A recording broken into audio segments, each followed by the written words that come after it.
오늘은 스바냐서에 대해서 함께 살펴보겠습니다. 스바냐서가 가지고 있는 중요한 특징이 무엇이고, 또 스바냐서는 무엇을 말하는 성경책이고, 또 스바냐서의 구조는 어떻게 되어 있고, 또 스바냐서를 오늘 우리가 어떻게 적용하면 좋겠는가 하는 것을 중심으로 생각해 보겠습니다. 우선 이 스바냐서는 우리가 1장 1절을 다시 한번 읽어볼까요? 같이 한번 보겠습니다. 시작. 아몬의 아들 유다 왕 시대에 스바냐에게 임한 여호와의 말씀이라. 스바냐는 히스기야의 현손이요 아마랴의 정손이요 그다랴의 손자요 구시의 아들이었더라.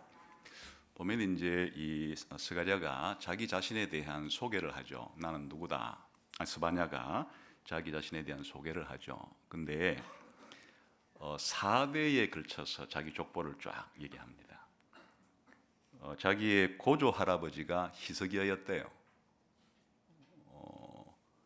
그러니까 이제 이 선지서 가운데 유일하게 자기 족보를 이렇게 4대씩이나 말한 사람은 딱 이 한 사람이에요. 스바냐 혼자뿐이에요. 아마 그것이 여기에 보이듯이 이스라엘에 정말 유명했던 왕 중에 하나인 히스기야가 자기 고조 할아버지였으니까 일종의 그 뭐 왕족이라 할 수 있겠죠. 일종의. 그러니까 아마 이런 이야기를 한 것 같아요. 그 이야기는 스바냐가 이 남유다 왕국의 아주 고위층에 있었던 그러한 사람이기 때문에 누구보다도 이 유다 왕국과 예루살렘의 정세에 밝았던 그런 사람이라고 할 수도 있겠습니다. 그리고 이 스바냐가 자기가 사역했던 이제 시대도 소개하고 있는데, 자기가 사역했던 시대는 유다 왕 요시야의 시대에 자기가 부름을 받았다, 하나님 말씀을 받았다 하는 거니까 이 시대가 이제 분명하죠. 요시야 왕은 주전 640년에서 주전 609년까지 이스라엘의 마지막 불꽃 같은 왕이었습니다. 이제 이 요시야의 이 개혁, 요시야 왕이 8살의 왕이 되었는데 8살의 왕이 되기 이전에 여기에 요시야의 아버지가 아몬이라 그랬잖아요. 아몬은 2년 통치 끝에 암살을 당해요. 또 아몬의 아버지는 므낫세인데 55년 동안 이스라엘의 가장 최악의 나쁜 왕으로 평가되는 왕이, 이스라엘에서 나쁜 왕이라고 평가된다는 얘기는 우상 숭배를 이스라엘 땅에 도입한다는 말이에요. 그러니까 원래 이스라엘은 여호와만을 섬기는 그런 신정 국가 백성으로 부름받았는데, 다른 이방 신들을 끄집어 들어와서 섬긴다는 것 자체가 결정적으로 이스라엘의 정체성을 잃어버리는 게 되는 것이고, 또 이제 거기다가 좀 여러 가지 상황 속에서 부가 증가했을 때 그 부가 골고루 분배되지 않으면 사회에 여러 가지 모순들이 발생하게 되는데, 이런 종교적인 타락과 정치, 경제, 사회 타락이 극심했던 그런 시대에 아마도 이 스바냐는 태어났을 것이고, 그리고 이제 부름받았을 때는 요시야 임금이 개혁을 이스라엘 유다 왕국에 시행을 해서 이제 이런 성전 안에 들어와 있던 우상 숭배도 쓸어내고, 예루살렘과 유다 왕국에서 벌어지고 있던 이런 각종 우상 숭배들을 쓸어버리는 이런 이제 1차 종교개혁, 2차 종교개혁을 요시야가 단행을 합니다. 그러니까 이 스바냐는 그 요시야 임금이 이 유다 왕국에서 벌어지고 있었던 그런 우상 숭배 겸 각종 신들을 섬기고 있는 이런 것들을 쓸어낸 종교개혁 직전에 아마도 부름받았을 가능성이 많이 있어요. 내용을 보게 되면. 그러니까 이제 대충 시대는 이 스바냐가 주전 7세기쯤 그렇게 사역을 했다고 보시면 되겠고, 이때는 바야흐로 이제 남쪽 유다 왕국이 멸망하기 전 뭐 한 몇십 년 이전에 그렇게 이제 부름받았다고 보시면 되겠습니다. 이것이 대충 스바냐가 시대적인 배경을 우리에게 보여주고 있는 것입니다.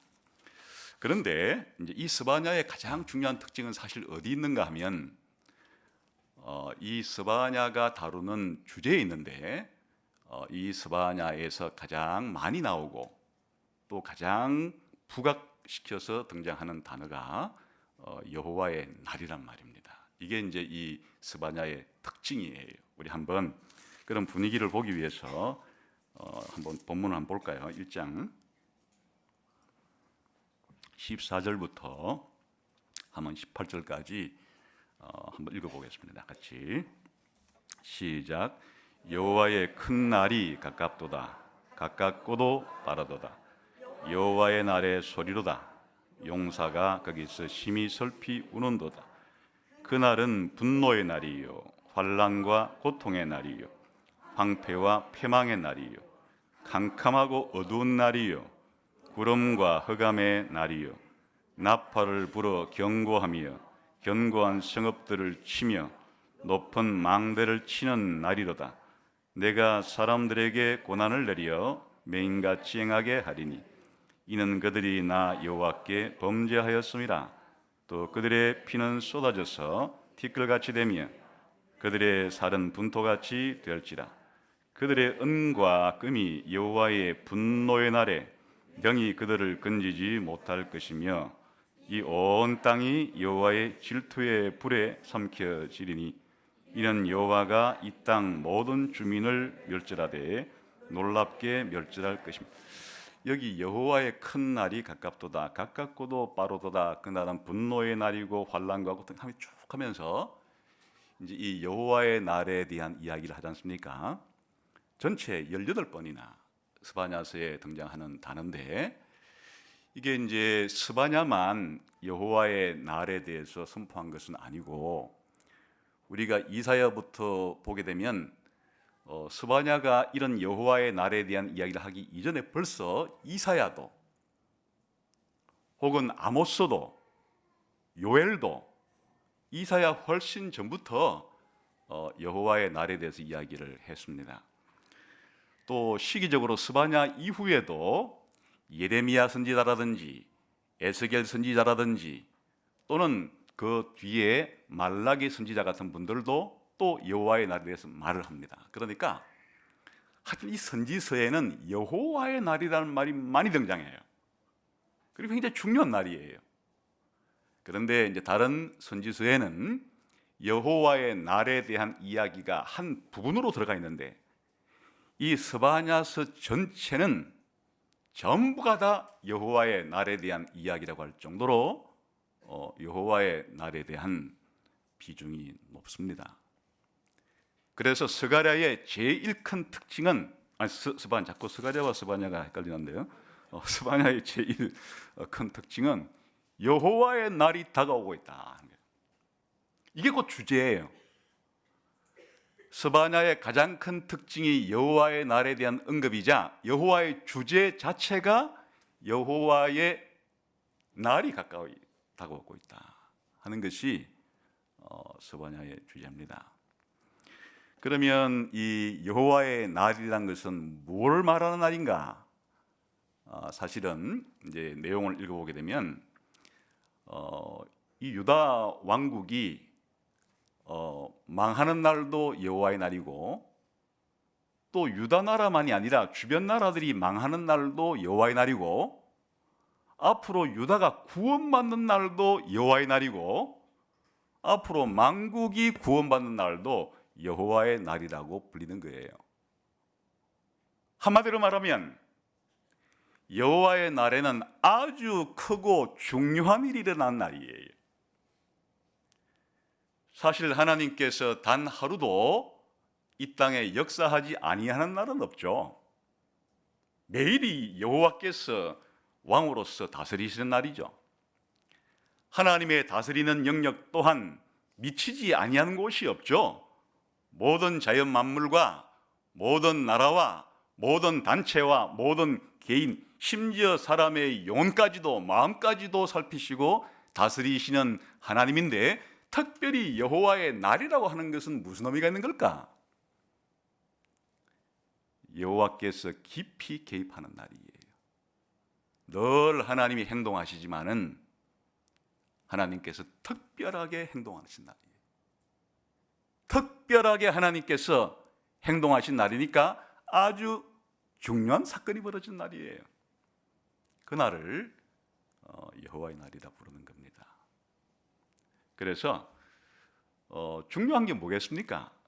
기본적으로 죽는 것과 사는 거죠. 그러니까 한 나라를 볼 때 이스라엘 나라건 이스라엘의 주변 나라건 말해요. 하나님께서 나라들을 다스리십니다. 하나님 만왕의 왕이지 않습니까? 만주의 주예요. 온 우주 만물을 다스리시고 모든 나라를 다스리시는데, 하나님이 다스리실 때 나라들에게 강력하게 역사할 때 무슨 일이 일어날 것인가? 두 가지가 일어나는 거죠. 나라가 망하든지 나라가 새롭게 구원받든지 하는 일이 일어나는 겁니다. 그 날을 여호와의 날이라고 부르는 겁니다. 강력하게 하나님께서 개입하시는 날, 강력하게 역사하심으로 지금보다도 더 좋은 일이 일어나거나 지금보다 더 나쁜 일이 일어나는 날, 엄청난 날, 그런 날을 여호와의 날이라고 부르는 겁니다. 개인적으로 적용을 해도 좋겠습니다. 날들이라고 해서 똑같은 날들은 아니죠. 우리가 살다가 보면 평상시보다 좋은 날도 있지 않습니까? 예를 들면 태어난 날에야 말할 것도 없고, 결혼을 하신 분들에게는 결혼한 날이 되겠고, 또 자신이 원하던 학교나 직장에 들어간 사람들의 경우에는 그런 입학 혹은 입사한 날, 이런 날들이 좋은 날이 되겠고, 또 결혼한 분들에게는 첫 자녀가 태어나거나 첫 손주가 태어났을 때 평상시와 똑같은 날이 아니죠. 매일매일이 24시간이 내게 주어져 있지만 그런 날들은 아주 나에게 평상시보다는 더 좋은 날이라고 할 수 있겠죠. 반대로 나쁜 날도 있을 수 있겠죠. 예를 들면 자기가 갑자기 몸이 망가지는, 그게 불의의 사고로 그러하든 아니면 어떠한 이유로 현재 건강하던 몸이 무너져 내리는 날, 혹은 자기의 개인적인 사업이 실패하러 돌아가서 아주 힘겨운 경제 생활을 출발하게 된 날이라든지, 아니면 가장 가까운 관계를 맺고 있던 사람들이 자기보다 먼저 죽는 날이라든지, 이런 날들은 평상시보다는 우리에게 안 좋은 날이라 할 수도 있겠죠.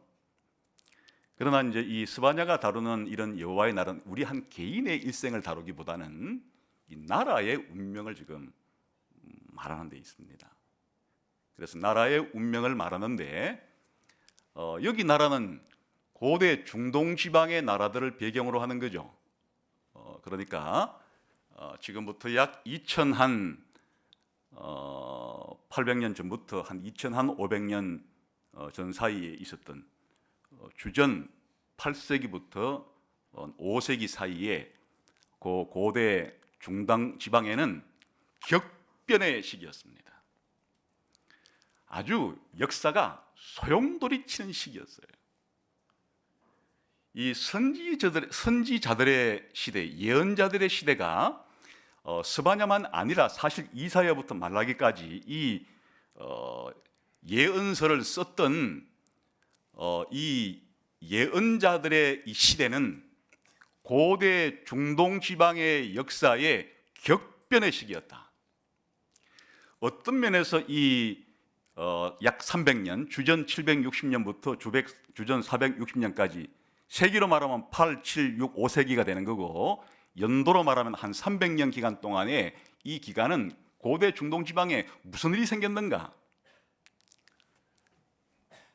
하나님의 백성으로 부름받았던 북이스라엘도 망했고, 북이스라엘은 아수르에게 망하고, 또 남유다는 바벨론에게 망하고, 그뿐 아니라 이스라엘을 둘러싸고 있는 왼편에 블레셋이든 오른편에 모압이든 암몬이든 또 에돔이든 또 약간 위쪽에 그런 오늘날 말하면 시리아에 있는 그런 나라든지, 더 멀리는 저 북쪽에 아수르와 바벨론까지도 망해버리는, 쉽게 말해서 고대 중동 지방의 이 격동의 300년 동안에 가장 중요한 일은 무슨 일인가 하면 조금 했던 이런 소국들이 바벨론이 아니 아수르라는 제국이 생김으로써 다 망해버린 거예요.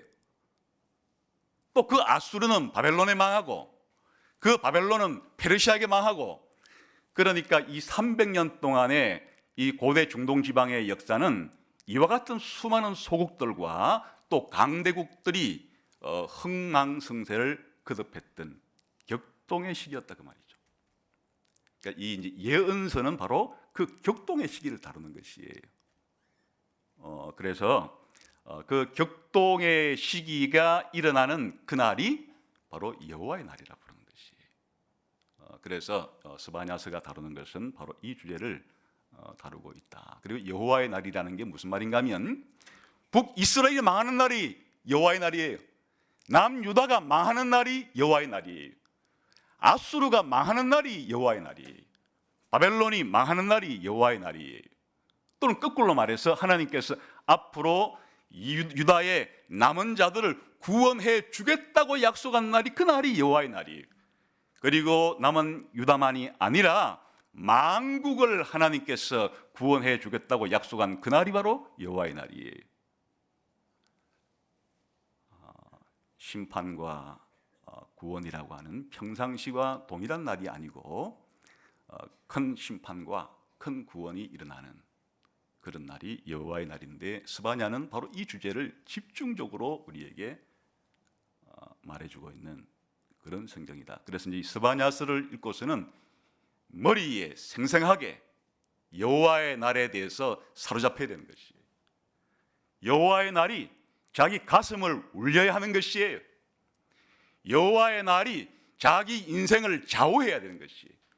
여호와의 날이 이 세상의 역사를 바라보고 미래를 바라보는 전망을 형성해야 되는 것이에요.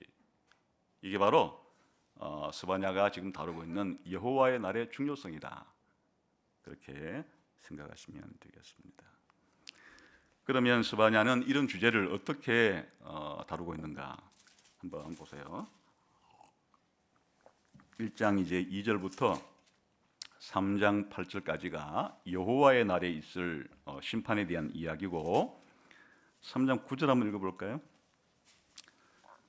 9절 10절 한번 읽어보겠습니다. 시작. 그때에 내가 여러 백성의 입술을 깨끗하게 하여 그들이 다 여호와의 이름을 부르며 한 가지로 나를 섬기게 하리니, 내게 구하는 백성들 곧 내가 흩은 자의 다리 구스강 건너편에서부터 예물을 가지고 와서 내게 바칠지라. 11절 읽어볼까요? 시작. 그날에 네가 내게 범죄한 모든 행위로 말미암아 수치를 당하지 아니할 것은, 그때에 내가 네 가운데서 교만하여 자랑하는 자들을 제거하여 내가 나의 성산에서 다시는 교만하지 않게. 이건 좋은 얘기죠. 지금 좋은 얘기를 하고 있는 거예요. 열국이 먼 땅 끝에서부터 하나님께서 구원해 준 백성들이 하나님께로 몰려온다는 얘기고, 또 이스라엘 사람들이 지었던 죄를 깨끗하게 도말해 줘 가지고 이제 하나님께서 그들을 정결하게 한다는 이런 이야기니까 이건 좋은 지금 일이 일어나는 거죠. 이날도 그날, 그때 그날이라는 게 여호와의 날을 가리키는 거예요. 그러니까 이제 3장 9절부터 마지막 절까지는 여호와의 날에 일어날 좋은 일, 구원이 일어난다는 거고, 그럼 그 전까지는 여호와의 날에 일어날 심판을 가리키는 거예요. 그래 아주 이게 그 스바냐는 구조가 아주 분명합니다. 거의 앞부분에는 여호와의 날에 발생할 심판, 뒷부분은 여호와의 날에 발생할 구원에 대해서 설명을 하고 있습니다. 한번 이제 살펴보겠습니다. 1장 2절부터 3장 8절까지 어떤 방식으로 여호와의 날에 임할 심판을 설명하고 있는가? 우선 2절, 3절을 같이 읽겠습니다. 시작. 여호와께서 이르시되 내가 땅 위에서 모든 것을 진멸하리라. 내가 사람과 짐승을 진멸하고 공중의 새와 바다의 고기와 거치게 하는 것과 악인들을 아울러 진멸할 것이라.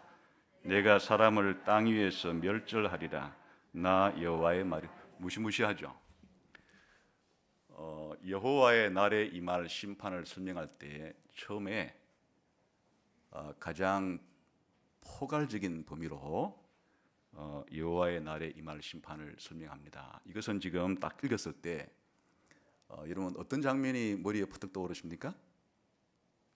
사람과 짐승, 공중의 새와 바다의 물고기, 이다 어디에 나오던 얘기들이었습니까? 창세기 1장에 하나님께서 6일 동안 천지 만물을 창조하실 때 다섯째 날에 하나님께서 만드신 생명체가 바로 물고기와 새고, 여섯째 날에 만드신 생명체가 땅에 있는 짐승들과 사람인데, 하나님께서 이 스바냐스를 통해서 여호와의 날에 심판을 행할 때 하나님이 창조했던 그 창조를 해체시켜버리는,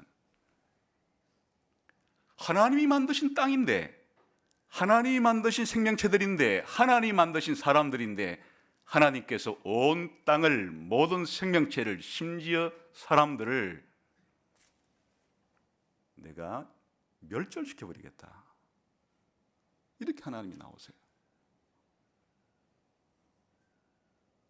거의 창세기 1장을 상기시키는, 반대로 상기시키는. 그러니까 지금 무시무시한 이야기를 하고 있는 것이에요. 하나님이 창세기 1장을 통해서 온 하늘과 땅과 바다와 그 가운데 모든 식물과 동물과 심지어 사람을 창조하셨던 그 영광스러운 창조, 아름다웠던 창조, 풍요로웠던 창조의 세계가 웬일인지, 무슨 일인지는 모르지만 하나님이 다시 해체시켜버리고 다시 하나님께서 창조한 세상에 대해서 하나님께서 진노를 지금 쏟아부으시는 그런 얘기를 하고 있는 거예요. 역사적으로 한번 일이 있었죠. 언제 있었습니까? 노아 홍수 때 있었습니다. 그래, 이 장면은 노아 홍수를 상기시키는 겁니다. 역사적으로 노아 홍수 때 있었던 이런 일들이 앞으로 또 일어나게 될 거다, 그런 얘기가 되는 건데요. 근데 노아 홍수 때보다 더 무서워요. 노아 홍수 때는 사실은 물로 임한 심판이었으니까 물고기들은 죽지 않았죠. 다른 생명체들은 다 죽었어도 그 바다에 있는 물고기들에게는 심판이 임하지 않. 여기서는 심지어 바다의 물고기까지도 하나님께서 심판하시겠다, 이렇게 하는 것이니까 노아의 홍수 때보다도 더 큰 하나님의 심판의 날이 있을 것을 예고하고 있는 것입니다. 왜 그런지는 이제 뒤에 계속 보면 알 수 있겠어요. 그 다음에 4절부터 읽어봅시다. 시작. 내가 유다와 예루살렘의 모든 주민들 위에 손을 펴서 남아있는 바알을 그곳에서 멸절하며 그마림이란 이름과 및 그 제사장들을 아울러 멸절하며 또 지붕에서 하늘의 무별에게 경배하는 자들과 경배하며 여호와께 맹세하면서 말감을 가리켜 맹세하는 자들과 여호와를 배반하고 따르지 아니한 자들과 여호와를 찾지도 아니하며 구하지도 아니한 자들을 멸절. 이제 갑자기 카메라의 앵글이 온 하나님이 창조한 창조 세계에 임하는 하나님의 진노의 날의 무서운 심판을 얘기하다가 갑자기 카메라가 초점을 좁혀서 누구한테 지금 초점을 맞추고 있습니까? 유다와 예루살렘 주민. 지금 이제 이때는 북쪽 이스라엘이 이미 망해버리고 난 때예요. 남쪽 유다만 남아 있었을 시기였는데 하나님께서 지금 스바냐를 통해서 뭐라고 말씀하시는가 하니까 이 유다와 예루살렘도 내가 손을 편다는 얘기는 심판을 손을 폈다는 얘기예요. 펴서 예루살렘도 멸망시키고 유다 왕국을 내가 멸망시키려고 한다 하는 것을 지금 알려주신 것이에요. 그 이유들은 설명이 돼 있죠. 원래 이스라엘이라는 사람의 독특성이 뭔가 하나님과 계약을 맺었어요. 그 계약은 다른 것이 아니고 신의 산에서 맺었는데 하나님과 이스라엘 백성 사이에는 지켜야 할 계약 조건이 무엇이었는가 하면 하나님은 이스라엘을 보호해주고 인도해주겠지만은 이스라엘은 하나님만을 자기의 하나님으로 모시고 다른 이방 신들은 절대로 섬기지 않겠다고는 그 십계명 1계명이에요. 다른 신들을 절대로 섬기지 않겠다고 하는, 그리고 하나님의 명령을 순종하겠다고 하는 약속을 하고 계약서에 도장을 찍은 거예요. 그런데 지금 무슨 일이 벌어진 걸 보세요.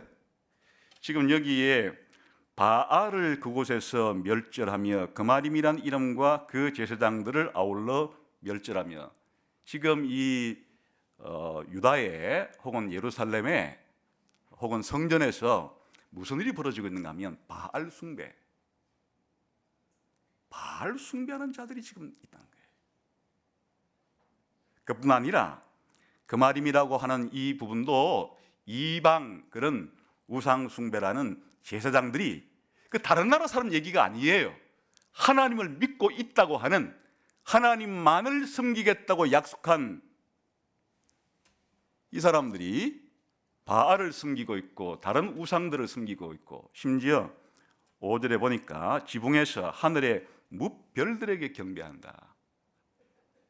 하늘의 해와 달과 별들을 숭배하는 아시리아의 그런 풍습이라고 그러기도 해요.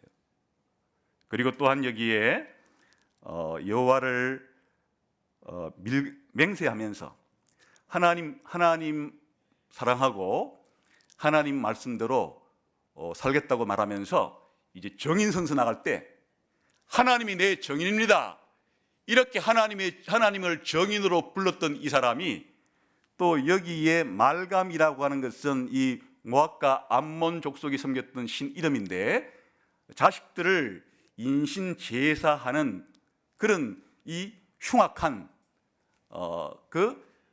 신을 섬기고 있는 것이 바로 모압과 암몬 사람들이 섬기고 있는 이 신인데, 그 신을 이스라엘 사람들이 지금 섬기고 있는 것이에요. 그뿐 아니라 여호와를 배반했다. 그리고 여호와를 아예 찾지도 않고 구하지도 않는다. 하나님께 대해서 냉담한 마음을 가지고 마치 무신론자처럼 여호와를 구하지 않는 것이에요. 누가?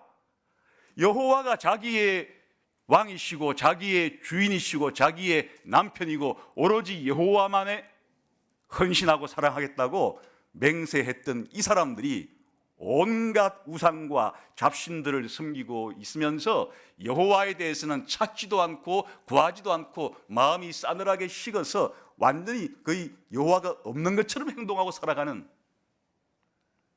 끝난 거죠. 그러니까 하나님과 이스라엘 백성 사이에 계약 관계가 끝이 난 겁니다. 그래서 하나님께서 이렇게 심판한다 이렇게 말씀하고 계신 거죠.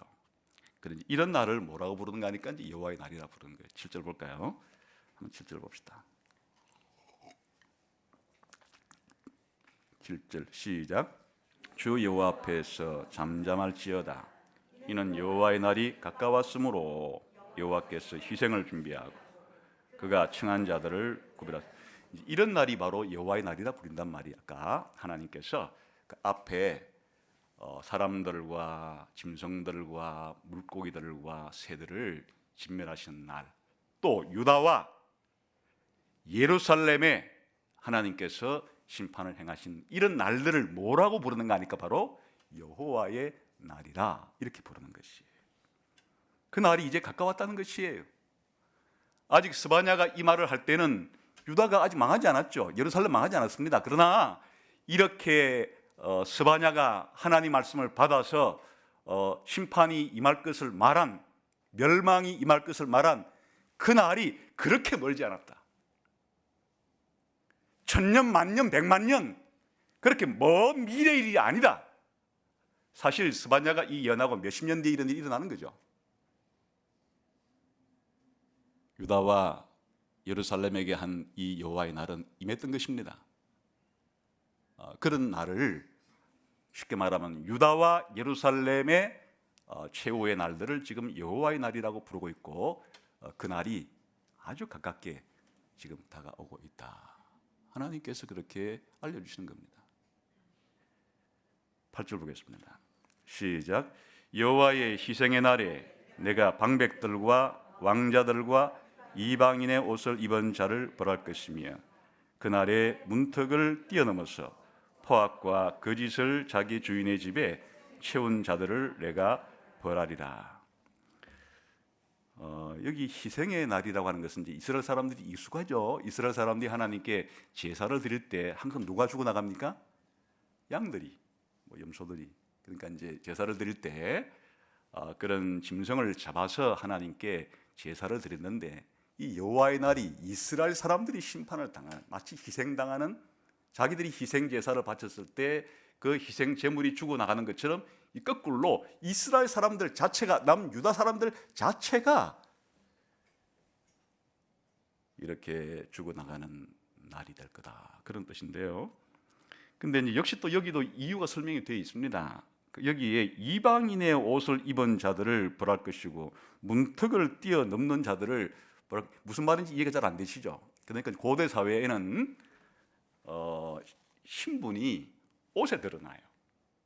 그러니까 이제 왕이면 왕복을 입는 것이고, 평민이면 평민의 옷이 따로 있는 것이고, 신분 자체가 이제 옷에 드러나는데, 이스라엘 사람들이 입어야 올 옷은 무슨 옷일까요? 하나님이 이스라엘 사람들에게 어떤 복장을 하고 어떻게 옷 입을 걸 다 가르쳐 줬는데, 이스라엘 사람들이 하나님이 이렇게 입으라고 한 옷을 입지를 않고 이방 나라의 이방인의 옷을 입었다고 하는 이야기는 단순히 그 이방인의 옷만 입었다는 얘기가 아니라, 그 이방인들이 섬기는 신들도 가지고 들어오고 이방인들의 문화와 풍습도 가지고 들어오고, 그런 말이죠. 예를 들면 조선시대에 청나라의 옷을 입는다 하는 얘기는 그 청나라의 문화와 풍습까지도 가져들인다는 얘기고, 또한 일제시대에 일본 사람들의 옷을 입는다는 얘기 자체가 단순히 옷 입은 것으로 끝난다는 얘기가 아니고 그 나라의 그런 문화와 풍습을 받아들인다는 말이듯이, 이스라엘 백성이 자기의 정체성을 완전히 상실했어요. 저 아수르 사람의 옷을 입고 다니고, 지금 이제 아수르의 속국이었던 시절이니까 아수르가 섬기는 별신들을 섬기고 아수르의 풍습을 따르고 이랬단 말이에요. 지금 문턱을 뛰어넘는다는 얘기도 마찬가지예요. 이방인의 풍습을 따라서 했다. 요즘 말로 말하면 예수 믿는 기독교인들이 교회 안에서 살아야 할, 입어야 할 옷은 신자라는 옷인데, 예수 믿는 신자들이 불신자의 옷을 입고 있다. 이 비유적인 표현은 예수 믿는 신자들이 불신자와 똑같은 생각과 불신자와 똑같은 행동을 그렇게 하고 있다, 이렇게 말할 때 불신자의 옷을 입었다, 이렇게 표현할 수 있듯이, 지금 스바냐가 다루고 있는 시대에 유다 왕국의 사람들이 이방인의 옷을 입고 완전히 이 문화 자체가 이방 신들과 이방 문화를 받아들이는 이스라엘로서의 정체성을 내팽겨 쳐버리고 말았다, 그런 말이죠. 그러니까 심판이 일어난단 말이에요. 10절부터 봅시다. 시작. 나 여호와가 말하노라. 그날에 어문에서는 부러지는 소리가, 제2구역에서는 울음소리가, 작은 산들에서는 무너지는 소리가 일어나리라. 막데스 주민들아, 너희는 슬피 울라. 가나안 백성이 다 패망하고 언을 거리하는 자들이 꺼려졌습니다. 이건 이제 예루살렘의 이 말 심판을 좀 구체적으로 묘사하는 것인데요. 어문은 물고기 문. 이제 문마다 특징이 있어서 요 물고기 문은 물고기들만 가지고 들어오는 문이에요. 그러니까 물고기 가지고 들어와서 시장으로 내다 파는 문이겠죠. 그 다음에 제2구역이라는 것은 예루살렘의 서쪽 지역에 좀 부자들이 사는 주택지구예요. 시장 바닥이든지 주택이든지 뭐 그런 뜻이 되겠죠. 그리고 산들은 높은 곳을 가리키고 막데스는 골짜기예요. 골짜기 지역이에요. 그러니까 뭐예요? 지금 하나님이 예루살렘을 심판할 때 시장통이든지 주택단지든지 가리지 않고 또 높은 곳이든지 낮은 곳이든지 하나님이 여호와의 날이 예루살렘에 임할 때는 예루살렘 전역이 초토화된다, 그런 말이죠. 뿐만 아니라 예루살렘의 모든 계층들이 그렇게 다 심판의 칼날 앞에 마주하게 될 것이다. 그래, 여호와의 날을 가볍게 볼 날이 아니에요. 평상시와는 다른 날이에요. 똑같은 날이 일어나는 날이 아니에요. 어제와는 완전히 다른, 상상하지 못했던, 예상치 못했던, 가보지 않았던 이와 같은 자신의 나라의 운명을 맞이하는 날이 여호와의 날이에요. 12절에 시작. 그때에 내가 예루살렘에서 찌기같이 가라앉아서 마음속에 스스로 이르기를 여호와께서는 복도 내리지 아니하시며 화도 내리지 아니하시리라 하는 자를 등불로 두루 찾아 벌하리니 그들의 재물이 노략되며 그들의 집이 황폐할 것이다. 그들이 집을 건축하나 거기에 살지 못하며 포도원을 가꾸나 그 포도주를 마시지 못하리라. 지금 예루살렘의 이 심판받기 직전에 사람들의 마음 상태 어떻게 표현한가 하면요, 지금 뭐라고 표현했어요? 예루살렘이 찌꺼기같이 가라앉았다. 그 포도주를 만들 때 이제 그 포도액을 집어넣게 되면은 찌꺼기들 밑으로 가라앉겠죠. 무거우니까 위는 포도주 액만 떠겠죠. 그 위에 액을 거두면 포도주가 되는 것이고 찌꺼기는 밑으로 깔아앉아 침전물이 되는 건데, 오래된 포도주는 밑에 깔아앉은 그 찌꺼기들이 어떻게 되겠습니까? 오래 그러니까 붙어 있으면 아주 굳어져서 딱딱하게 되겠죠. 그래, 지금 그 심판받기 직전에 유다 사람들의 마음이 오래된 포도주 밑에 깔아앉은 딱딱하게 굳은 그 찌꺼기같이 되었다는 말이에요. 누구에 대해서 이렇게 찌꺼기같이 단단한 마음이 되었는가? 그 다음 말해보세요. 스스로 마음에 이르기를 여호와께서는 복도 내리지 않고 화도 내리지 아니하신다. 하나님은 선을 행하는 데도 관심이 없으시고 악을 행하는 데도 관심이 없으시고 하나님은 내 인생에, 우리 인생에 아무런 개입도 하지 않으신다. 복이야 내가 돈 많이 벌어서 떵떵거리고 잘 사는 게 복이고 내가 높은 권력에 차지해서 내 마음대로 하고 싶은 걸 하는 게 복이지, 화? 내가 먹을 것이 없어서 가난하게 사는 게 화고 내가 권력이 없어서 남에게 지배를 당하는 게 화지. 하나님은 나의 이런 선과 악에 대해서 나에게 복을 줄 수 있는 분도 아니고 화를 내릴 수 있는 분도 아니고 내 인생은 내가 책임져야 하는 것, 그러므로 수단과 방법을 가리지 않고 돈을 벌고 권력을 쟁취해서 그렇게 내 스스로 내 인생을 행복하게 살면 되는 것이야. 이게 멸망당하기 직전에 유다 사람들의 마음 상태였다. 지금 그런 말이죠. 그러나 하나님께서 천만의 말씀, 내가 너희에게 심판하는 여호와의 날에 너희의 재물은 누락될 거다. 너희가 잔뜩 쌓아놓은 그 재물들이 너희를 지켜줄 줄 알고 너희를 행복하게 할 줄 알았더냐? 다 빼앗기게 될 거다. 너희들이 짓고 편안하게 살고자 했던 집들이 어떻게 될 줄 아느냐? 집들은 다 부서질 것이다. 너희들이 맛있게 먹으려고 농사를 지었던 포도나무, 포도 어떻게 될 것이냐? 하나도 따먹지 못할 것이다. 하나님 없이 자기 인생을 설계하고 하나님 없이 자기의 행복을 추구했던 것들이 평상시는 작동되는 것 같아요. 여호와의 날이 임하기 전까지는 자기가 세운 가설대로 자기의 삶이 이루어지는 것 같아요. 자기가 똑똑한 것 같죠. 여호와가 복도 주지 않고 화도 주지 않고 여호와는 내 인생에 아무짝에도 나에게 아무런 간섭도 할 수 없는 그런 분이 불과하기 때문에 내 스스로 내 인생을 가꾸고 내 스스로 내 인생의 안전과 이 경제적인 추구를 하는 것이 지혜로운 것이다 하고 불법과 불의를 자행했단 말이죠. 정상적으로 이렇게 돈 번 게 아니죠. 이 사람들 지금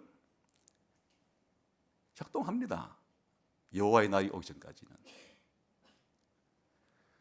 마치 노아의 시대에 하나님께서 여호와의 날로 홍수 심판이 임하기 전까지는 시집가고 장가가고 물건을 사고 팔고 농사를 짓고 잘 살 수 있는 것처럼 생각을 했을 것이고 그렇게 잘 살았어요.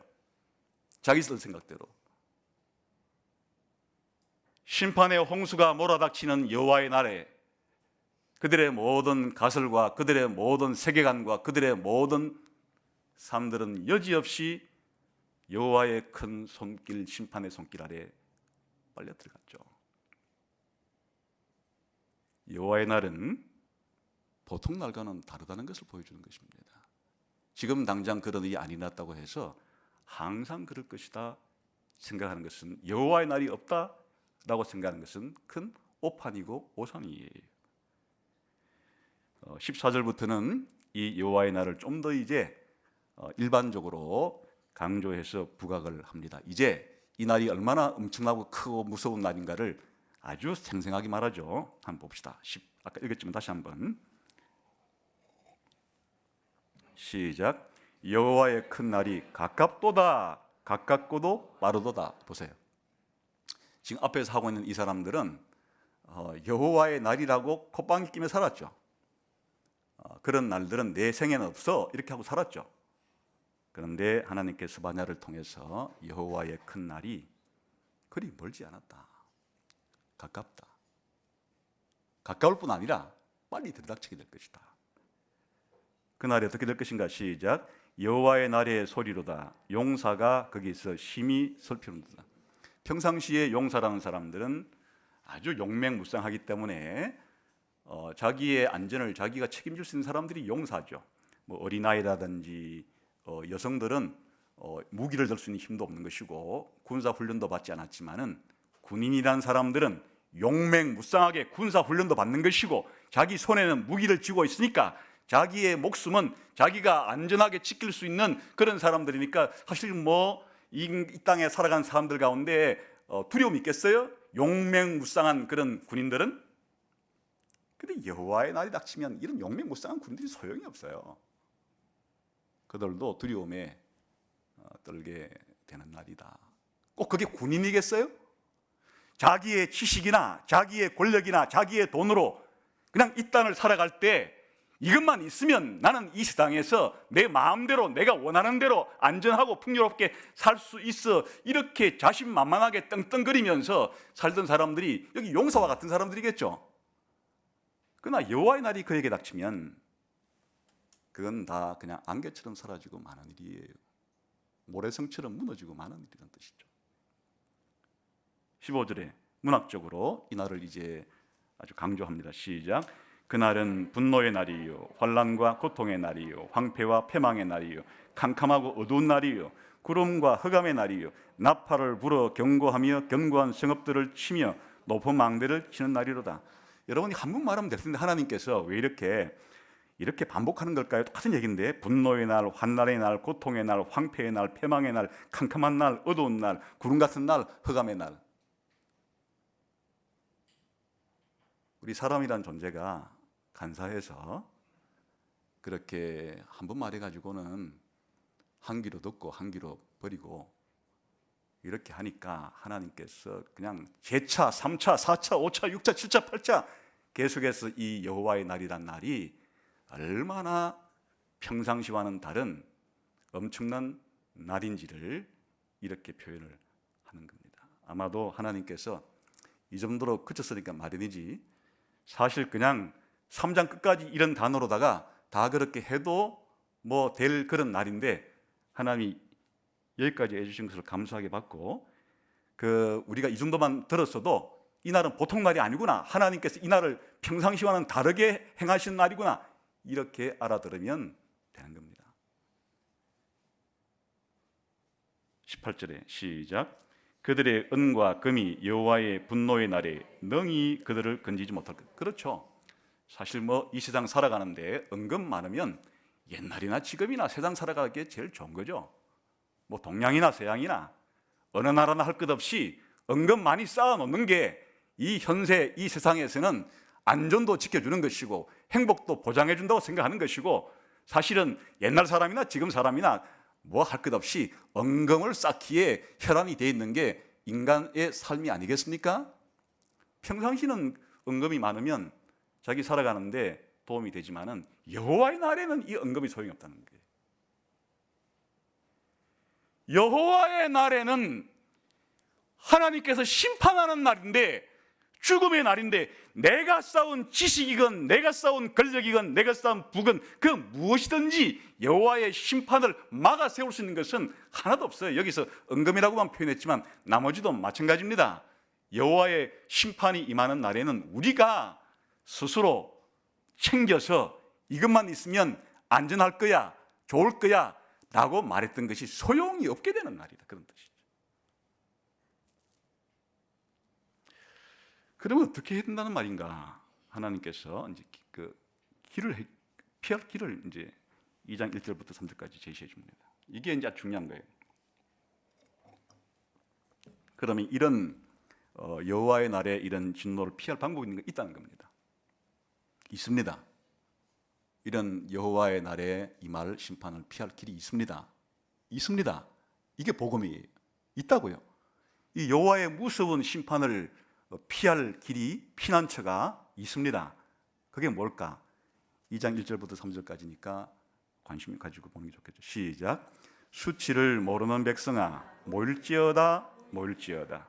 명령이 시행되어 날이 겨같이 지나가기 전, 여호와의 진노가 너희에게 내리기 전, 여호와의 분노의 날이 내리기 전에, 그래야 아주 기회가 있다는 겁니다.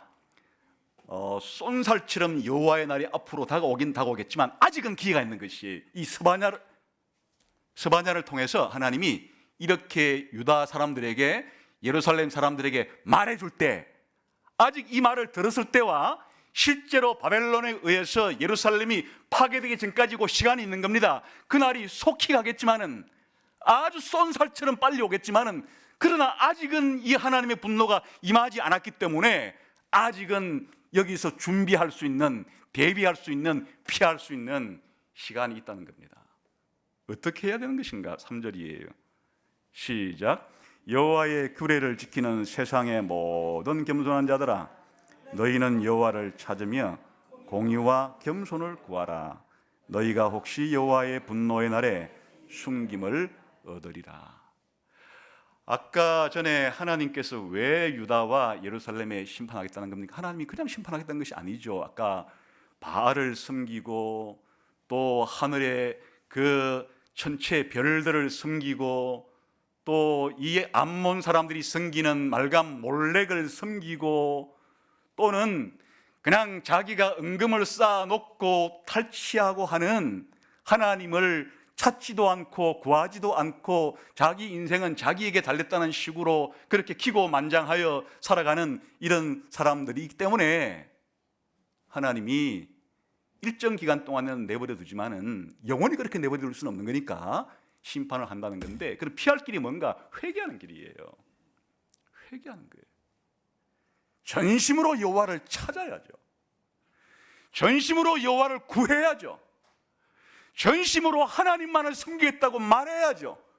10계명의 1계명과 2계명과 3계명과 4계명을 지키지 못했다면 다시금 10계명의 1계명을 꺼내놓고 2계명을 꺼내놓고 3계명을 꺼내놓고 다시금 여호와만을 섬기고 우상 숭배하지 않고 오로지 마음에 여호와를 두려워함으로 사랑함으로 여호와가 내 인생의 주인이고 여호와에게만 복이 있고 여호와는 복도 주시고 화도 주시는 분이라고 하는 사실을 가지고 내 스스로가 화와 복을 만드는 것이 아니라 여호와 하나님께 화와 복이 달려 있다고 생각하면서 여호와를 붙잡아야죠.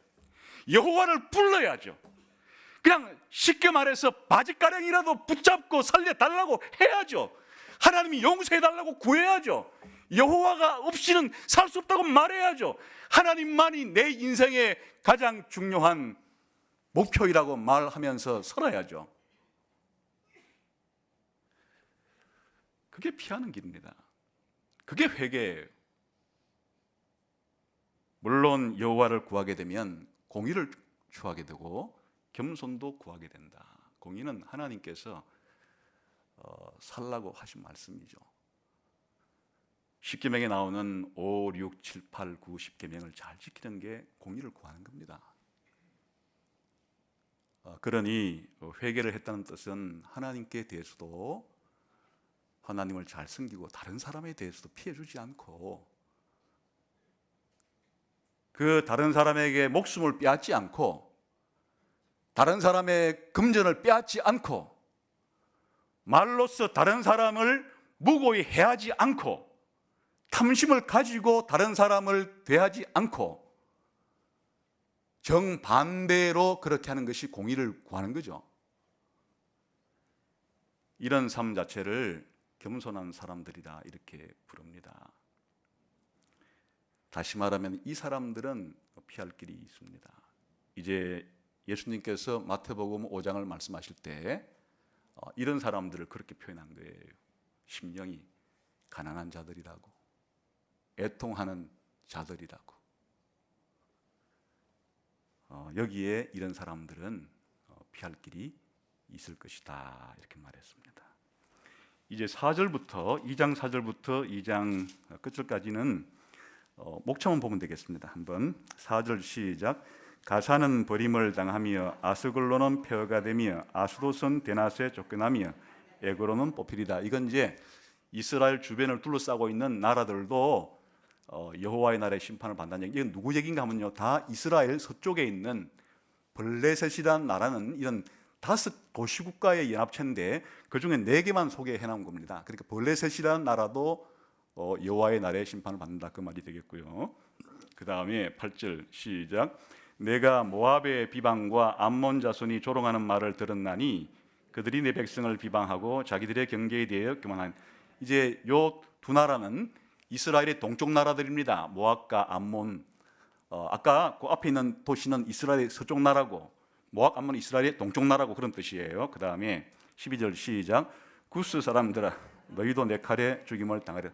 구스는 오늘날 이집트와 더 끝에 있는 이디오피아 정도를 가리켜요. 그래서 이 구스라는 것은 넓게는 이집트지만은 더 좁게 말하면 이집트의 제일 맨 끝에 있는 그런 오늘날의 이디오피아 같은 것이니까 이스라엘 볼 때 남쪽이죠. 그 다음 13절 시작. 여호와가 북쪽을 향하여 손을 펴서 아수르를 멸하여 니느웨를 황폐하게 하며 사막같이 메마르게. 아수르는 이스라엘의 먼저 북쪽에 있는, 북쪽에서 동쪽으로 가지만은, 그러니까 여기에 지금 이제 이 스바냐의 특징은 아까 유다와 예루살렘에만 여호와의 날이 임한다고 말하지 않고 이스라엘 뺑 둘러싸고 있는 이스라엘의 서쪽 나라, 이스라엘의 동쪽 나라, 이스라엘의 남쪽 나라, 이스라엘의 북쪽 나라들도 그들의 죄 때문에 여호와의 날에 심판을 당한다. 이렇게 열국에 대한 심판까지도 요 짧은 몇 장 안에 이렇게 배치를 시켜놓은 겁니다. 왜 이 4개 나라를 4종류의 나라를 했는지 아시겠죠? 이스라엘을 둘러싸고 있는 동서남북이니까 쉽게 말하면 그 서쪽으로 확장하고 북쪽으로 확장하고 남쪽으로 동쪽으로 확장하면 온 세계 모든 나라들이 된단 말이 되겠죠. 그러니까 다시 말하면 이 여호와의 날의 심판의 범위는 이때 스바냐 시절에는 이스라엘 중심으로 없고 조그마한 몇 개 나라지만은 결국에 이것이 의미하는 바는 전 세계 모든 나라들이 다 여호와의 날의 심판의 범위 속에 들어오게 될 것이다. 그걸 예고해 주는 것이겠죠. 그 다음 3장 1절부터 8절까지는 아까 유다에 대한 심판을 조금 더 상세히 설명한 거니까 그 내용이 어려운 것은 없어서 건너뛰고요. 이제 여호와의 날이 임할 구원 부분을 보겠습니다. 이게 더 중요한 건데 사실 시간이 다 가버렸네요. 그럼 어떻게 해야 될까요? 1시간 더 해야 됩니까? 아니면 여기서 말아야 됩니까? 예? 그냥 더 합시다 그랬으면 아니까 그만두자 그랬습니까? 예? 안 들려가지고. 계속 하자고요. 성가대 대장님 말씀이라 제가 순종할 수밖에 없을 것 같은데. 성가대 지휘자님 말씀에 따라서 조금만 더 하겠습니다. 사실 저는 이제 이게 더 중요한 거죠. 앞에는 사람들이 너무 무감각하니까 제가 좀 강조를 한 것이, 사람들이 지금 이렇게 그냥 평상시 살아가는 대로 항상 앞으로도 그렇게 될 거라고 생각하는데 개인이건 나라건 이 세상의 역사건 그렇지 않다는 걸 말해준 것이나, 이제 지금부터는 우리 기독교인에게 해당되는 얘기예요. 그 당시로 보면 남유다 사람들에 해당되는 이야기고, 또 하나님 믿게 될 열방엔 어떻게 될 것인가. 아주 간략간략하기만 좀 보겠습니다. 이제 아까 9절 봤죠? 9절 10절 다시 읽겠습니다. 시작. 그때에 내가 여러 백성의 입술을 깨끗하게 하여 됐습니다. 여기에 먼저 9절과 10절은 이 여호와의 날에 임할 범위가 여러 백성의 입을 깨끗하게 한다. 이게 이제 무슨 뜻인가 하면요, 천하 만국의 모든 여러 백성이라는 말 속에 세계 모든 나라라는 말이 다 이게 포함된 겁니다. 그들의 입을 깨끗하게 한다는 말이 무슨 말인지 하면, 이게 바벨탑 사건을 기억해 보세요. 바벨탑 사건 때 열국이 언어에 따라서 나누어졌는데, 하나님이 언어에 따라서 나누어진 그 열국의 입술을 깨끗하게 해준다는 얘기는 쉽게 말하면 바벨탑 사건의 역전이 일어나는 겁니다. 하나님이 장차 구원하게 될 범위는 모든 언어와 모든 언어를 사용한 나라가 다 포함되는 겁니다. 그런 뜻이에요. 대단한 거죠. 그러니까 여호와의 이 날이라는 건 말이에요, 이 스바냐의 말을 들었을 때 그 남유다 사람들은 상상하기 힘들었을 것이에요. 이렇게 열국의 백성들이 입술이 깨끗해 가지고 하나님을 섬기는 일이 있을 거라고 상상을 못했을 것이에요. 아까 심판만 큰 일이 아니고 엄청난 구원의 날이기도 하다 이 말이죠. 그 구원의 범위가 유다 정도가 아니고 만방의 열방의 백성들이 하나님이 그들의 입술을 깨끗하게 해서 다시금 구원해 주는 그런 위대한 구원의 날도 여호와의 날이라고 부른다, 그런 말입니다. 심지어는 어디까지? 10절 시작. 내게 구하는 백성들 곧 내가 흩은 자의 딸이 구스강 건너편에서부터 예물을 가지고 와서 내게 바칠지라. 여기 왜 자꾸 구스가 등장하는가 하면, 당시 이스라엘의 지리적인 관점에서 제일 남쪽 끝이 구스이기 때문에 그런 거예요. 오늘날 우리가 할라에서 뭐 백두까지 이런 말을 입고 쓰듯이 이 구스라는 것이 이스라엘의 그 당시의 지리적인 세계관 속에 제일 남쪽 땅끝에서부터 그렇게 여호와를 섬길 예물을 가지고 구원받을 사람들이 나온다는 얘기는, 확장하면 북쪽 끝에서도 서쪽 끝에서도 동쪽 끝에서도 남쪽 끝에서도 세계 만방으로부터 하나님이 구원시켜준 사람들이 구원의 이 복을 받게 될 날이 온다. 그것이 여호와의 날이라고 부른다, 그런 말이죠. 이제 11절부터는 이스라엘 사람들에 대한 얘기입니다. 아까 전에 그 죄를 지었던 사람은 어떻게 될 것인가. 시작. 그날에 내가 네게 범죄한 모든 행위로 말미암아 수치를 당하지 아니할 것은 그때 내가 네 가운데서 교만하여 자랑하는 자들을 제거하여 내가 나의 성산에서 다시는 교만하지 않게 할 것이다. 내가 공고하고 가난한 백성을 내 가운데 남겨두리니 그들이 여호와 이름을 의탁하여 보호를 받을지라. 이스라엘의 남은 자는 악을 행하지 아니하며 거짓을 말하지 아니하며 입에 거짓된 혀가 없으며 먹고 누울지라도 그들을 두렵게 할 자가 없으리라. 아까 그렇게 우상 숭배를 하고 여러 가지 죄를 지었던 이 이스라엘 사람들이 이제 남은 자가 하나님이 깨끗하게 해 주어서 그들이 다 하나님이 깨끗하게 해줬기 때문에 더 이상 이제 부끄러움을 당할 일이 없고, 그들의 입술에도 그들의 행동에도 이제는 여호와를 찾고 공의를 구하고 겸손하게 행하니까 이런 사람들로 바뀐다는 얘기예요. 얼마나 위대한 날입니까? 하나님을 온전히 찾는 자들이 생기는 날이고 공의와 겸손으로 충만한 사람들이 만들어지는 그런 날이에요. 요즘 말로 말하면 우리의 생각과 감정과 의지와 우리의 삶 전체가 하나님이 기뻐하시는 원하시는 대로 완전히 변화되어서 새 사람이 되어서 우리가 성화가 이루어지고, 장차 신학적인 언어를 좀 빌어 쓴다 그러면 영화롭게 되어서, 몸과 마음이 영화롭게 되어서 하나님이 원하시는 사람의 형태로 그렇게 바뀌어지게 될 날이 온다는 겁니다. 지금 우리도 이 역시 우리가 신자라 할지라도 늘 신자였지만은 돌아보면 연약하고 부족하고 불신자와 크게 도덕적으로 차이가 나지 않는 것 같고, 그들의 고민도 내 고민이고 내 어려움도 그들의 어려움처럼 느껴지고 무슨 차이가 있나, 이렇게 신자로서의 매일매일 삶에 대해서 앞으로 또 내가 뭐 바뀔 게 있겠나 이렇게 생각할지 모르지만은 여호와의 날을 몰라서 그런 거예요. 여호와의 날이 여러분에게 임하면 여러분이 변하게 된다는 겁니다. 여러분이 기대하는 것 이상으로 여러분이 바뀌게 될 거라는 거예요. 아니, 여러분의 삶 자체가, 여러분의 인간 자체가 완성될 거란 얘기예요. 그런 날이 있다는 것이에요. 항상 우리가 현재 이 수준 정도로 영원히 살지 않고 정말 하나님께서 예수 그리스도를 기뻐하듯이 내가 바로 부활하신 예수 그리스도처럼 바뀌게 될 날이 있다는 것이에요. 하나님이 우리를 창조했을 때의 목적대로 완성된 위대한 형태의 영광스러운 형태로 우리가 바뀌게 될 그런 날이 온다는 것이에요. 그 날이 바로 여호와의 날이라는 겁니다. 기대해야죠. 지금보다 엄청나게 좋은 일이 일어나는 날인데 기대해야 합니다. 그래서 이제 노래를 부르는 겁니다. 이런 좋은 것이 있을 때 뭐 해야 되는 겁니까? 노래를 불러야죠. 14절에 시작. 시온에 따라 노래할지어다. 이스라엘아 기쁘게 부를지어다.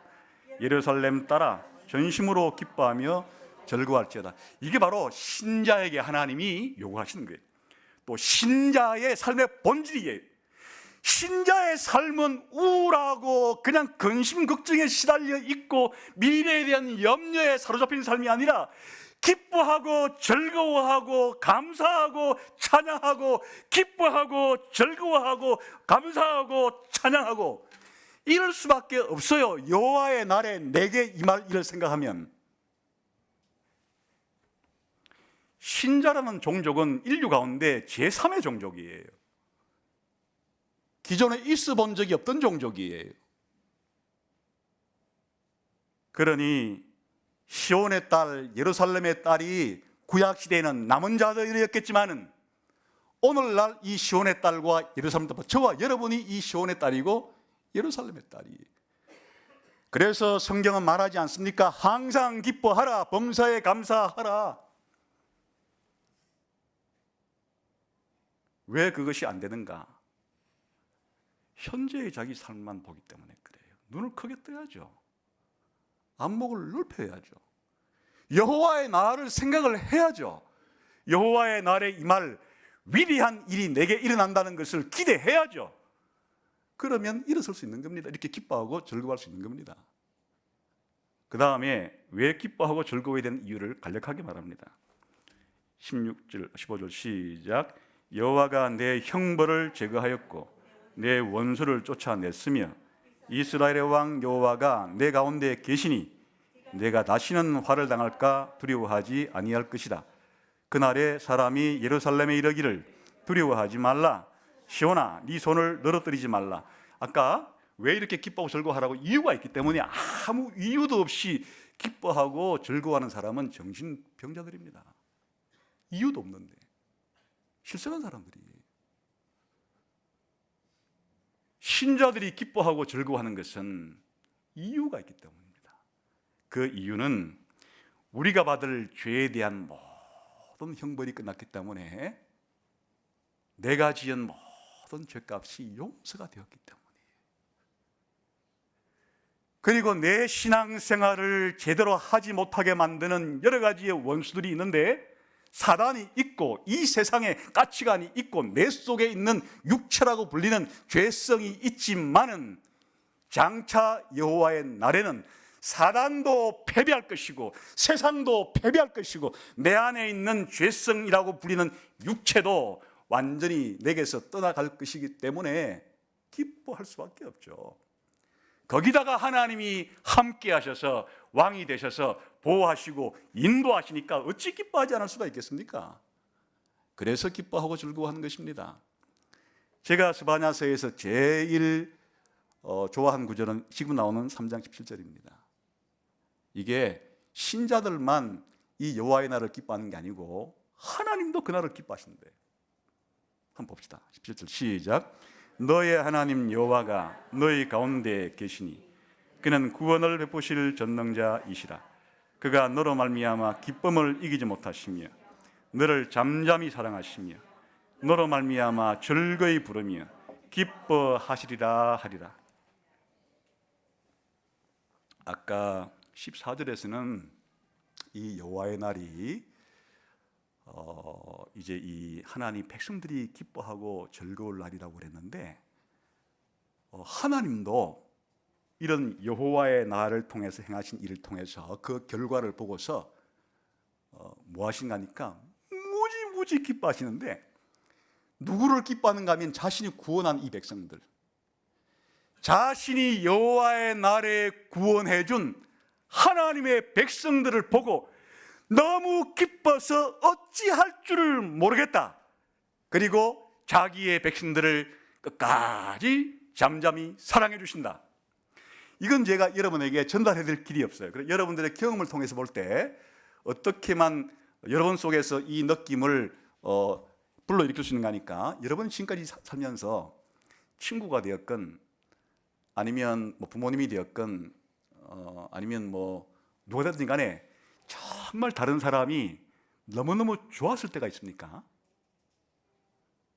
한 번쯤은 아마 있을 거라고 생각이 듭니다. 어릴 때부터.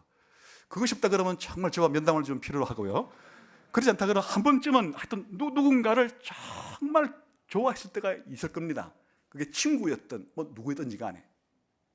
그런 경험을 생각해 보시고, 그때 정말 자기가 좋아하는 사람을 보고 어찌할 줄 몰랐던 그런 느낌 한번 생각해 보세요. 그 다음에 여기에 상당수 분들은 연애를 해보신 분들이 있을 겁니다. 이건 더 좋은 느낌이에요. 그래서 한 번쯤은 인생으로 태어나 연애 좀 한번 해보면 좋죠.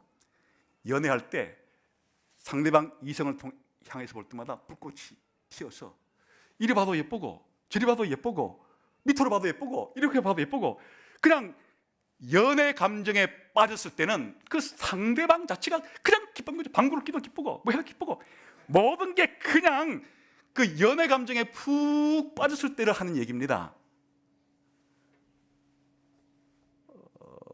모르겠는데 앞으로 해보세요. 그렇게 한 번쯤은 해보면 좋을 것 같고요. 그 다음에 이제 결혼을 한 분들이라면 자식을 낳았을 때 나중에 커서 말 안 들을 때 말고 그 전에 새록새록 잠달거나 첫 말을 틔워가지고 빠빠 엄마 하면서 앵기고 할 때, 그때 이 사랑스러운 자녀를 바라보는 이 부모의 그 마음이 얼마나 기쁜지. 그런데 할아버지들 얘기를 들어보니까요, 자식은 아무것도 아니라 그러더라고요. 손자를 낳으면 그거는 자식 때하고는 비교가 안 됩니다. 저를 막 놀리더라고요. 제가 손자가 없다고. 조금만 기다려봐라 그러면 나도 한번 그거를 한번 해보겠다. 근데 아직은 그런 경험은 없지만은 이 할아버지 할머니들이 그 손자를 보고 기뻐하는 이런 것 같은 것에 한 100배, 1000배, 만배, 억만배 무한히 확장시키시면 하나님이 자기 백성을 구원한 그 백성을 그렇게 기뻐하신다는 거예요. 사랑하신다는 거예요. 이게 복음이죠, 뭐. 이게 복음이죠. 지금은 여러분들이 이렇게 제 설교를 통해서 간접적으로만 들으시고 간접적인 경험을 통해서 회상하시겠지만, 이게 이제 여호와의 날이 최종적으로 이룬 천국에 갔을 때 우리 모두가 영광스럽게 부활한 몸으로 완성되었을 때 하나님이 완성된 우리를 보시고 기뻐하실 그것은, 이 세상의 최고의 아름다운 보석은 하나님이 구원을 완성시켜준 성도일 것이고 교회일 것이에요. 그래 요한계시록에서는 그 교회를 금과 보석으로 묘사합니다. 하나님이 기뻐합니다. 우리가 뭐 금반지 몇 개, 다이아몬드 밖에 가지고 기뻐하는 정도가 아니라 하나님이 구원해 주신 여러분 자신을 보시고 하나님이 기뻐서 어쩔 줄을 몰라 하시면서 하나님이 그렇게 하신다. 그게 하나님과 하나님 백성과의 관계라는 겁니다. 물론 우리가 지금 살면서도 가끔 그렇게 느낄 때가 있죠. 매일 느끼면 좋겠는데, 특별히 우리가 설교를 들을 때 느낄 수도 있고, 아니면 기도를 하다가 기도가 깊어질 때 그런 느낌을 받을 수도 있고, 우리가 그렇게 하겠지만 하나님의 우리를 기뻐하심이 여호와의 큰 날에는 절정에 이르게 될 것이다, 그런 말이죠. 그 다음에 이제 18, 19, 20절은 하나님이 직접 해주시는 말씀이에요. 이거 마치고 읽고 마치겠습니다. 시작. 내가 절기로 말미암아 근심하는 자들을 모으리니 그들은 내게 속한 자라. 그들에게 지어진 짐이 치욕이 되었느니라. 그때에 내가 너를 괴롭게 하는 자를 다 벌하고 저는 자를 구원하며 쫓겨난 자를 모으며 온 세상에서 수욕받는 자에게 칭찬과 명성을 얻게 하리라. 내가 그때에 너희를 이끌고 그때에 너희를 모을지라. 내가 너희 목전에서 너희의 사로잡힘을 돌이킬 때에 너희에게 천하 만민 가운데서 명성과 칭찬을 얻게 하리라. 여호와의 말이라. 이제 하나님이 이렇게 하겠다는 건데, 여기에 제일 중요한 것은 내가 하나님이 아까 앞에는 스바냐 선지자의 입으로 해주신 말씀이고, 여기는 직접 하나님이 직접 합보로다가 내가 너희를 모으고 너희가 지금까지는 졸고 포로로 잡혔고 괴로워하고 부끄러워하고 이렇게 했지만은 내가 너희를 모을 것이고 건강하게 만들어줄 것이고 회복시킬 것이고 너희를 완전히 세상 사람들의 칭찬과 명예를 얻도록 해줄 것이다. 내가 반드시 그렇게 해줄 것이다. 이게 여호와의 날에 일어날 구원입니다. 어떻게 적용하면 좋겠습니까? 성경에 보면 여호와의 날에 일어날 일은 두 가지 일이에요. 심판도 일어나지만 구원도 일어납니다. 둘 다 일어나는 겁니다. 하나님을 섬기지 않았던 사람에게 여호와의 날은 죽음의 날이에요. 하나님을 섬기는 사람에게 여호와의 날은 생명의 날입니다. 뿐만 아니라 이 여호와의 날은 가깝게도 임하고 먼 미래에도 일어난 일로 설명되어 있습니다. 쉽게 말하면 여호와의 날은 역사의 한가운데서도 일어나고 최후의 심판 때도 일어난다는 것입니다. 다시 말하면 꼭 이 여호와의 날이라는 게 예수님이 재림할 때의 최후의 날만 가리키는 게 아닙니다. 그 날이 오기 전이라 할지라도 역사의 한가운데, 아까 봤죠? 이스라엘이 남유다가 망한 날은 역사의 곧 여호와의 날이 가까운 날이었고, 또 그들이 바벨론 포로로부터 회복된 날도 그게 가까운 날이었지만, 이 시대에 구원받은 사람들이 영원한 주님이 오시는 최후의 날에 영원한 심판대 앞에 섰을 때 불신자들은 영원한 지옥으로, 신자들은 영원한 천국으로 옮겨갈 먼 미래의 여호와의 날도 있는 것이에요. 그러니까 우리 신자들에게도 이 세상을 볼 때 꼭 여호와의 날이 죽어서만 오는 날이 아니에요. 여호와의 날이 죽어서 오는 그 날은 최후의 날이 되겠지만 그 전이라 할지라도 하나님이 강력하게 역사할 이런 날이 있다는 것입니다. 총 정리해드리자면 성경이 하는 이야기는 하나님이 늘 우리를 다스리시지만 특별하게 역사하는 날이 있다. 그 날을 여호와의 날이라고 부른다. 이 여호와의 날은 역사가 최종 마지막 날을 맞이하기 전이라 할지라도 악이 찰대로 차면 하나님이 심판하시고, 또 하나님의 백성에게 부분적으로 은혜를 부어주시는 날도 여호와의 날이 되는 것이고, 누구나 다 맞이해야 될 최후의 날에 요한계시록에서 보여지는 최후의 심판대 앞에 서서 불신자는 영원한 불못으로, 신자들은 새하늘과 새 땅으로 들어가는 날도 여호와의 큰 날이 될 것이다. 우리 신자들에게는 여호와의 날을 사모해야죠. 이게 이제 신약 시대에는 주의 날이라고 부르는 겁니다. 바로 오늘이 주일날인데, 여러분 일주일 동안 살면서 월요일부터 주일날이 똑같은 날입니까? 아니면 주일날은 월요일부터 토요일까지와는 비교 불가능한 날입니까? 바로 오늘이 여호와의 날이고 오늘이 주의 날입니다. 하나님은 일주일 동안에 늘 우리와 함께 하시고 우리를 보호하시고 인도하셨지만, 흩어졌던 하나님의 백성들이 주일날 교회로 모여서 현세의 지상에 있는 작은 천국으로 모여서 예정된 설교자를 통하여 하나님의 말씀이 장엄하게 선포되고, 하나님의 성령께서 우리의 지성과 우리의 감정과 의지를 마음껏 감정으로 움직이셔서 내 마음을 감동시켜 주시고 감화시켜 주시고 천국을 사모하게 하고 이렇게 해주신 이 날이 어찌 월요일부터 토요일까지의 다른 날과 같다고 할 수 있겠습니까? 오늘이 바로 일주일의 하루가 저와 여러분 같은 신자들에게는 이 날이 바로 역사의 한가운데서 진행되는 여호와의 날, 주의 날이에요. 그러나 우리가 이 정도로 만족하지는 않죠. 주님이 다시 오시는 그날에 우리가 영원한 천국에 들어간 날이 진짜 본격적인 최후의 영원한 주의 날이 우리에게 될 것입니다. 그러므로 여러분들이 매주일 하루 닥쳐오는 이 주일날은 특별한 은혜의 날이고, 하나님의 성령께서 일주일 동안 나에게 역사하시지만 특별히 교회라는 공동체 속에서 그 속에 있는 신자들에게 역사하는 날이다. 저도 일주일 가운데 오늘 성령의 가장 많은 감동과 감화를 받는 날이에요. 일주일 동안에 치 죽은 듯이 있죠. 휘죽은 듯이 있어요. 하나님 말씀을 연구하다가 오늘 제 지성도 가장 활발하게 움직이는 시간이고 제 감정도 하나님을 향해서 여러분을 향해서 가장 활발하게 움직이는 날이고 내가 살아있음을 구원받았음을 가장 확인하면서 영원한 천국에 대한 소망도 일주일 중에서 오늘을 가장 크게 가지는 날이에요.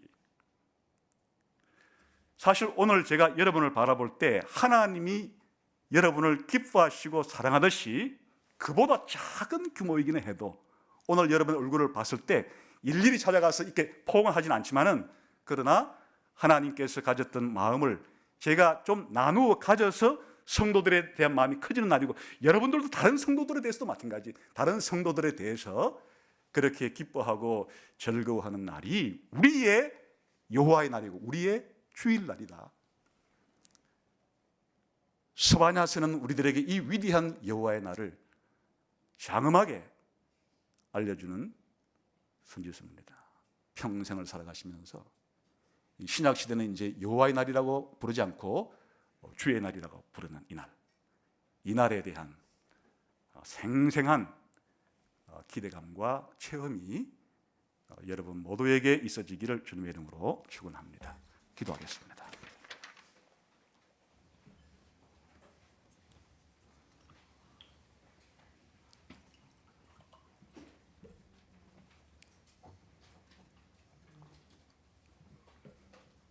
하나님 아버지, 오늘 다시 한번 이 주일날 여호와의 날에 하나님 말씀과 성령님을 통해서 우리를 감화시켜 주셔서 예수 믿는 삶이 이렇게 멋지구나, 복되구나, 아름답구나, 황홀하구나 라고 하는 생각을 가지고 이 주일을 보내며 다른 성도들을 대하며 영원한 미래에 완성될 아름답고 영광스러운 세상에 대해서 마음 한가득 가지고 살아가는 날이 되게 해 주옵소서. 예수님 이름으로 기도하옵나이다. 아멘.